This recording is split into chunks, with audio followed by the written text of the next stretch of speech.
Esta mañana, el 22 de febrero de 2026, México despertó diferente. No porque alguien lo anunciara en un discurso, no porque hubiera una conferencia de prensa preparada con banderas y micrófonos. México despertó diferente porque en las primeras horas del día, en las montañas frías y boscosas del sur de Jalisco, el ejército mexicano hizo lo que durante más de una década parecía imposible.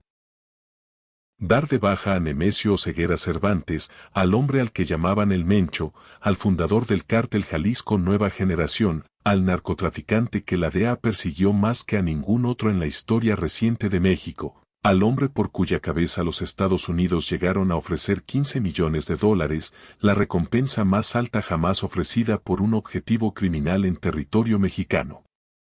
Antes de que terminara la mañana, al menos 6 estados del país ardían. Había camiones en llamas bloqueando carreteras en Jalisco, Michoacán, Colima, Tamaulipas, Guanajuato y Aguascalientes. Tiendas de conveniencia incendiadas.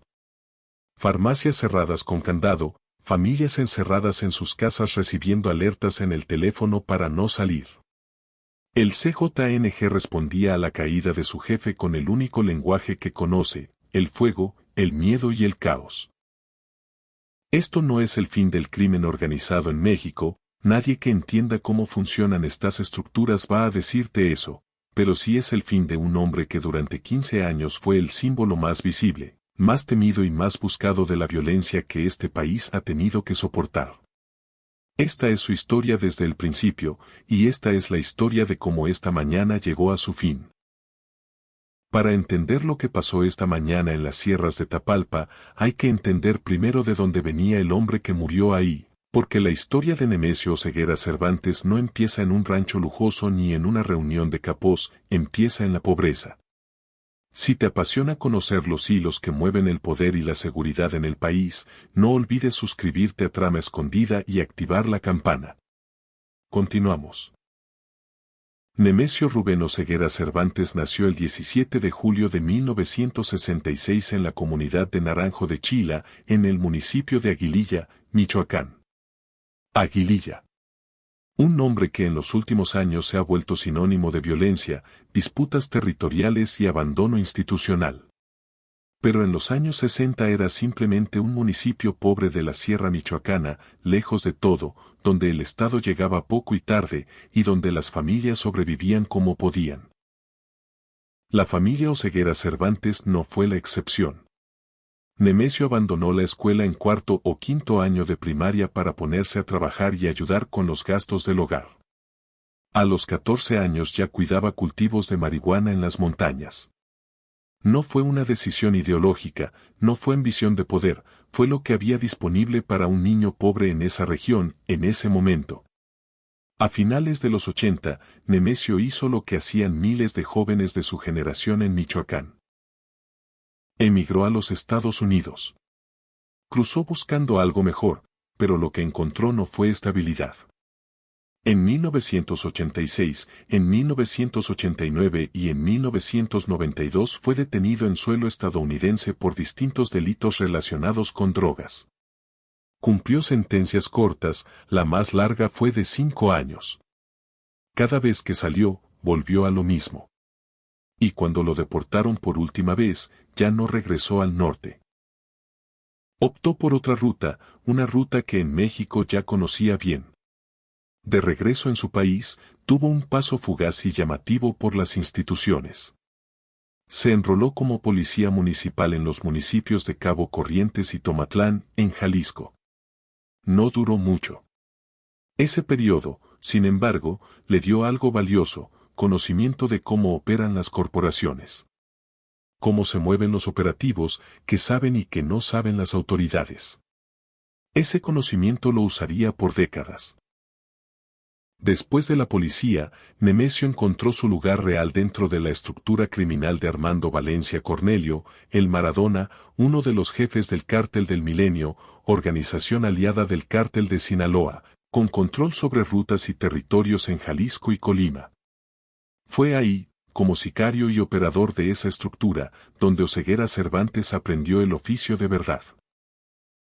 Y fue ahí donde se acercó a Ignacio Coronel Villarreal, el Nacho Coronel, hombre clave del cártel de Sinaloa y uno de los traficantes más poderosos del país en esa época.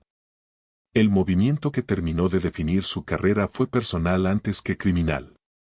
Su matrimonio con Rosalinda González Valencia, integrante del poderoso clan González Valencia, los que dominaban la producción y distribución de metanfetaminas en Michoacán y tenían una red de lavado de dinero extendida por varios países.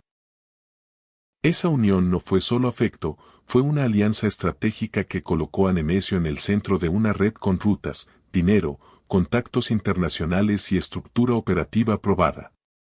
Estamos revelando los detalles de la caída del Imperio de Jalisco. Si este análisis te está siendo útil, suscríbete ahora mismo a Trama Escondida para no perderte nuestras próximas investigaciones. El quiebre que lo lanzó al poder absoluto llegó en julio de 2010. El ejército mexicano abatió a Nacho Coronel en Zapopan, Jalisco. Con su muerte, el cártel del Milenio se fracturó en dos facciones, los torcidos y la resistencia. Nemesio Oseguera Cervantes, junto con Eric Valencia Salazar, el 85, tomó el liderazgo de los torcidos y comenzó a reorganizar la estructura con una velocidad y brutalidad que sus rivales no anticiparon. En 2011, ese grupo adoptó el nombre que haría temblar a México durante los siguientes 15 años. Cártel Jalisco Nueva Generación. Lo que construyó desde entonces no tiene comparación en el narco mexicano moderno. En su punto máximo, el CJNG operó en más de 20 países. Dominó las rutas del tráfico de metanfetamina y fentanilo hacia los Estados Unidos, convirtiéndose en el principal proveedor de esas sustancias en el mercado norteamericano. En septiembre de 2025, el periódico The Wall Street Journal documentó que el Mencho se había convertido en el nuevo rey de la cocaína que llega a Estados Unidos, aprovechando su alianza con los Chapitos y las rutas transoceánicas que antes controlaba el cártel de Sinaloa. Tenía presencia activa en más de 28 de los 32 estados de la República Mexicana. Su organización contaba con armamento de uso exclusivo del ejército, con células de inteligencia propias, con redes de corrupción que penetraban gobiernos municipales, estatales, y según testimonios presentados en cortes de Estados Unidos durante 2025, alcanzaban campañas electorales. Y todo ese tiempo Nemesio Oseguera Cervantes vivió sin aparecer en público. Se movía entre rancherías y comunidades de la Sierra Sur de Jalisco, protegido por una red de lealtades que abarcaba municipios enteros. La DEA lo rastreó durante años con tecnología de inteligencia avanzada. Se sabía que usaba equipos médicos portátiles porque su salud se deterioraba.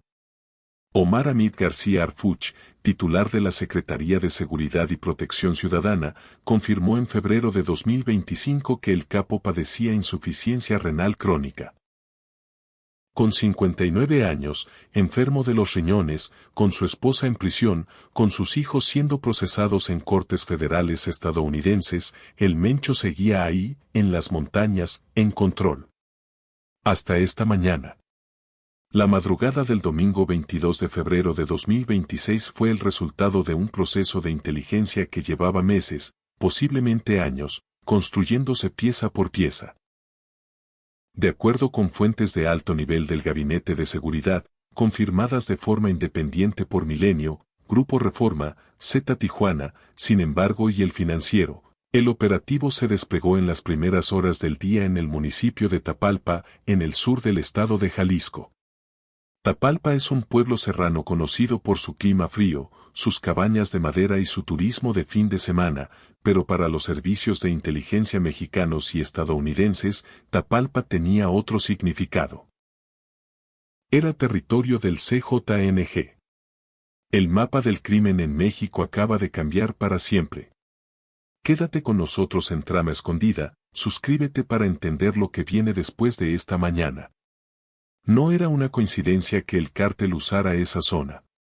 La sierra que rodea el municipio es densa, con caminos de terracería, acceso limitado y una geografía que durante años había dificultado cualquier operativo.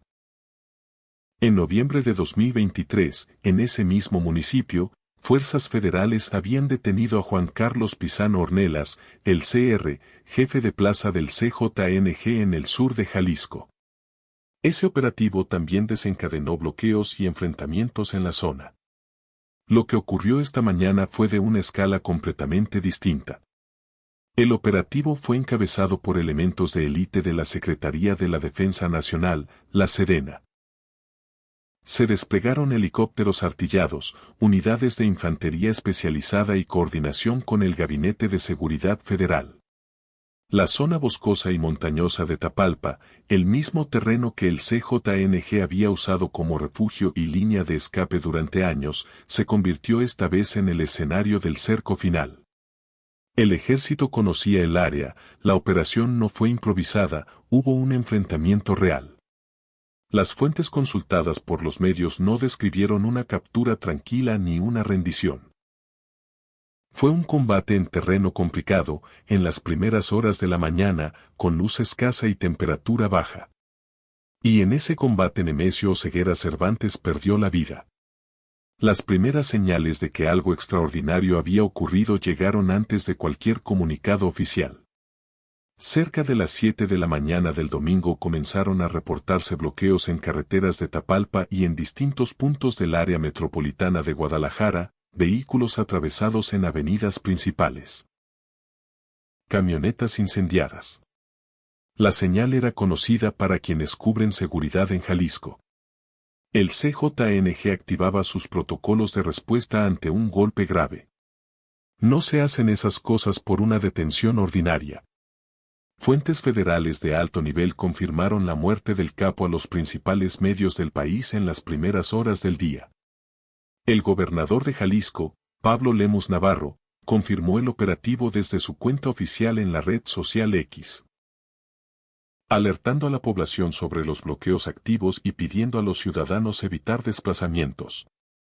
El Gabinete de Seguridad publicó un comunicado institucional confirmando operativos coordinados en Jalisco, aunque sin mencionar el nombre de Oseguera Cervantes en ese primer mensaje. La confirmación con nombre propio llegaría horas después, una vez que los protocolos forenses de identificación estuvieran en curso. La verificación formal de la identidad de Nemesio Oseguera Cervantes requería, por protocolo legal y forense, la realización de pruebas de ADN. Fuentes del gobierno federal confirmaron a medios nacionales que ese proceso estaba en marcha durante la mañana del 22 de febrero. Sin ese resultado en mano, el gobierno eligió no emitir una confirmación oficial con nombre propio en las primeras horas. Pero la cadena de evidencia circunstancial era, por sí sola, de un peso aplastante. Milenio fue el primero en confirmar la muerte con fuentes de alto nivel dentro del gobierno. Grupo Reforma lo verificó de forma independiente con sus propias fuentes federales. Z Tijuana, El Financiero, sin embargo, y López Dóriga reportaron la misma información, cada uno con sus propias confirmaciones separadas. Ningún medio de cobertura nacional contradijo la noticia en las horas que siguieron. El gobernador del estado donde ocurrieron los hechos lo confirmó públicamente. Eso no sucede con rumores.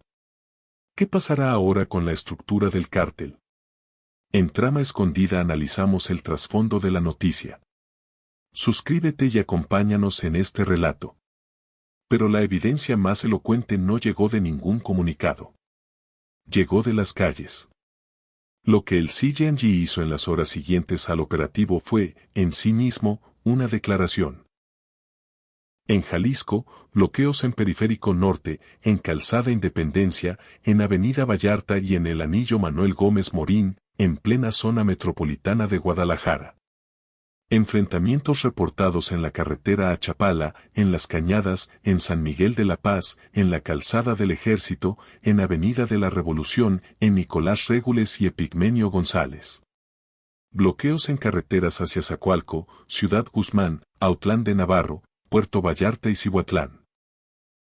Ponchallantas colocados en puntos estratégicos para impedir el movimiento de vehículos oficiales. Fuera de Jalisco, bloqueos y quema de vehículos en Michoacán, en Colima, en Tamaulipas, específicamente en Reynosa, en Guanajuato y en Aguascalientes. Incendios en farmacias y tiendas de conveniencia en el Bajío. Eso no es la reacción a un operativo fallido. Eso no es la respuesta a la detención de un lugarteniente menor. En toda la historia reciente del CJNG nunca se habían desplegado narcobloqueos simultáneos en 6 estados al mismo tiempo, ni cuando detuvieron a la esposa del Mencho, ni cuando cayeron sus hijos ante la justicia de los Estados Unidos, ni cuando golpearon a sus colaboradores más cercanos. La escala de la respuesta confirma, más que cualquier comunicado, la magnitud de lo que ocurrió en Tapalpa esa madrugada. El Gabinete de Seguridad del Gobierno de México publicó en sus canales oficiales durante las primeras horas del domingo un mensaje institucional breve. Se llevaban a cabo operativos coordinados en el estado de Jalisco con la participación de todas las instituciones del gabinete.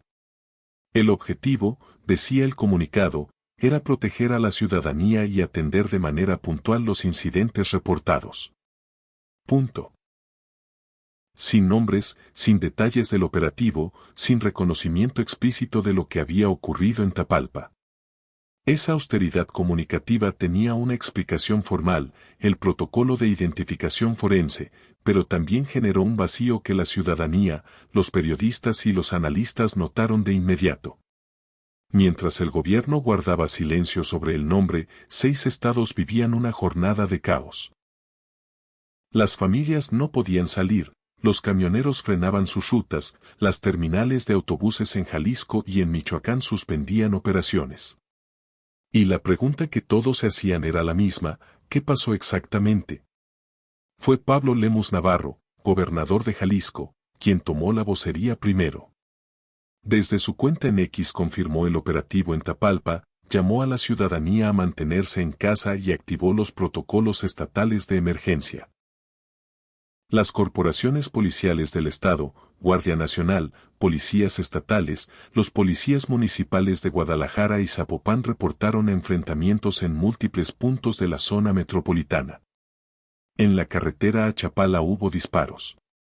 En Periférico y Las Cañadas, elementos de Zapopan enfrentaron grupos armados. En San Miguel de la Paz, la Guardia Nacional respondió a una agresión directa. En la calzada del Ejército y Avenida de la Revolución, policías del Estado fueron atacados. En Nicolás Regules y Epigmenio González, policías de Guadalajara reportaron enfrentamientos. Todo esto en el transcurso de pocas horas, de forma simultánea, en distintos puntos de la misma ciudad. No se confirmaron en las primeras horas elementos de las corporaciones con lesiones graves, pero la jornada aún no terminaba cuando se levantaban los primeros reportes. El gobierno federal tardó horas en emitir una confirmación con el nombre de Oseguera Cervantes. La justificación oficial fue el proceso forense, pero lo que ocurrió en esas horas de silencio institucional frente a una noticia que ya circulaba confirmada en todos los medios nacionales e internacionales es una pregunta legítima que los analistas de seguridad ya comenzaban a plantear. ¿Por qué el Estado mexicano, ante el golpe de seguridad más significativo en años, eligió la opacidad como primera respuesta pública? Si valoras este nivel de detalle y quieres estar al tanto de la realidad nacional, suscríbete a Trama Escondida. Tu apoyo nos permite seguir contando estas historias. La DEA y el Departamento de Estado de los Estados Unidos no emitieron comunicados públicos confirmados en las primeras horas del día, pero el contexto es claro. La agencia antidrogas había ofrecido hasta $15 millones por información que condujera a la localización o arresto de Nemesio Oseguera Cervantes. Esa recompensa, la más alta jamás ofrecida por un objetivo en México, era la medida pública del valor que Washington le asignaba a este hombre. Lo que ocurrió esta mañana en Tapalpa fue también el resultado de años de cooperación de inteligencia entre México y Estados Unidos. México tiene una relación complicada con la caída de los grandes capós. Cada vez que uno de ellos muere o es capturado, el país vive 2 reacciones al mismo tiempo, y las 2 son legítimas. Está el alivio de las familias que perdieron a alguien a manos de esa organización, el alivio de las comunidades que vivieron bajo el control de esa estructura, el alivio de quienes esperaban desde hace años que el Estado demostrara que podía actuar. Y está el miedo de quienes saben, porque ya lo vieron antes, que cuando cae la cabeza de una organización criminal, lo que viene no es paz, lo que viene es la guerra por el trono vacío. Esta mañana, mientras los narcobloqueos quemaban camionetas en 6 estados y las familias jaliscienses miraban las alertas en sus teléfonos sin saber si era seguro abrir la puerta, las redes sociales reflejaron exactamente esas dos reacciones. Había quienes celebraban, había quienes recordaban que el CJNG sobrevivió la captura del Chapo, que sobrevivió la fragmentación del cártel de Sinaloa, que creció mientras el Estado miraba hacia otro lado durante años. La organización que Nemesio Oseguera Cervantes construyó desde 2011 no va a desaparecer porque él murió. Tiene estructura, tiene dinero, tiene territorios, tiene lugartenientes que llevan años preparándose para exactamente este momento. Pero hay algo que sí muere con él hoy, el mito de la intocabilidad. Durante años, Nemesio Oseguera Cervantes fue el símbolo más poderoso de lo que el Estado mexicano no podía hacer.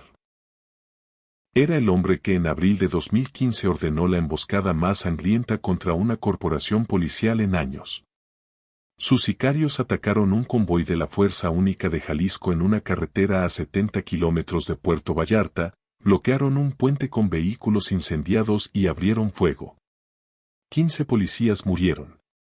Era el hombre que ese mismo año ordenó derribar un helicóptero militar de la Secretaría de la Defensa Nacional en Jalisco. Era el hombre cuyo nombre aparecía en narcomantas instaladas en las ciudades más grandes del país como una advertencia y como una declaración de poder. Era el hombre que incluso con su esposa Rosalinda González Valencia detenida en 2018 y vuelta a apresar en 2021, incluso con su hija Jessica declarándose culpable ante una corte federal de los Estados Unidos, incluso con su propio cuerpo deteriorado por la enfermedad renal, seguía ahí, seguía siendo el centro de todo. Hoy ya no. La muerte de Nemesio Oseguera Cervantes no cierra la crisis de seguridad de México. No devuelve a los miles de personas que el CIANG desapareció, desplazó, extorsionó o asesinó durante 15 años de expansión sin freno. No repara las comunidades destrozadas por esa organización en Jalisco, en Guanajuato, en Michoacán, en Veracruz, en Zacatecas. No resuelve la impunidad estructural que permitió que un hombre nacido en Aguililla llegara a controlar rutas de droga en más de 20 países mientras el Estado tardaba década y media en encontrarlo en las montañas de su propio estado. Gracias por acompañarnos hasta el final de este relato. Si quieres entender la profundidad de estos sucesos, suscríbete a Trama Escondida. Ayúdanos a seguir revelando la verdad. Lo que sí hace es remover al centro de gravedad de esa estructura. Y en el crimen organizado, cuando el centro de gravedad desaparece, lo que sigue no es tranquilidad. Lo que sigue es una disputa interna violenta por el control, una redistribución de plazas y lealtades que históricamente se resuelve con sangre, y un periodo de incertidumbre que las comunidades más vulnerables de México van a pagar con su seguridad cotidiana. La pregunta que México se hace esta noche no es si el CJNG va a sobrevivir. Esa pregunta ya tiene respuestas y va a sobrevivir, al menos en el corto plazo. La pregunta real es quién se va a quedar con lo que el Mencho construyó, quién lo va a disputar y cuántas personas inocentes van a quedar en el camino de esa disputa antes de que alguien la resuelva. Y hay una pregunta más que las autoridades mexicanas van a tener que responder en los próximos días y semanas. ¿Cómo fue posible que este hombre permaneciera libre durante 15 años, enfermo, siendo un blanco visible para la inteligencia estadounidense, moviéndose en un territorio acotado del sur de Jalisco? Esa es una pregunta que merece una respuesta honesta, no una conferencia de prensa con banderas. Por primera vez en mucho tiempo, el narcotráfico mexicano tiene que enfrentarse a ese futuro sin Nemesio Oseguera Cervantes. Y eso, con todas sus consecuencias, lo cambia todo.